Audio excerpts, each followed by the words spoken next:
માહિતી મુજબ વલસાડના અબ્રામા સાંઈલીલા મોલ પાછળ રહેતા સરદાર ચાલમાં એક પરિવારના 300 રૂપિયાનું ફૂડ પોઈઝનિંગ થઈ જતા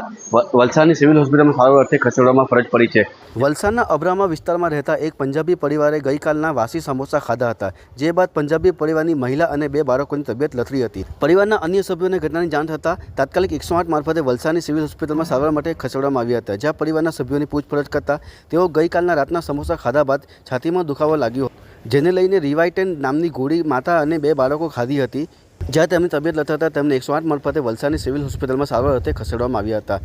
જ્યાં હોસ્પિટલમાં 35 વર્ષીય મહિલાનું સારવાર દરમિયાન મોત નીપજ્યું હતું, જ્યારે 2 બાળકોને દીકરી અને દીકરાને સારવાર હેઠળ દાખલ કરવામાં આવ્યા છે। ઘટનાની જાણ થતાં વલસાડ પોલીસ ટીમે પરિવારના સભ્યોની નોંધ લઈ આગળની તપાસ હાથ ધરી છે।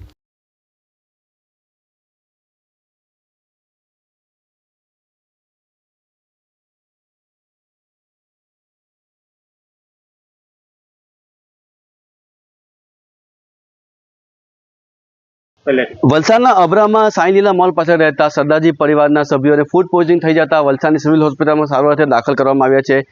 જેમાં ડૉક્ટરના તબીબમાં જણાવ્યા મુજબ મહિલાનું મોત થયું છે અને તેના 2 બાળકોને અર્તીરેની સિવિલ હોસ્પિટલમાં સારવાર હેઠળ છે, જેમાં પ્રાપ્ત થતી માહિતી મુજબ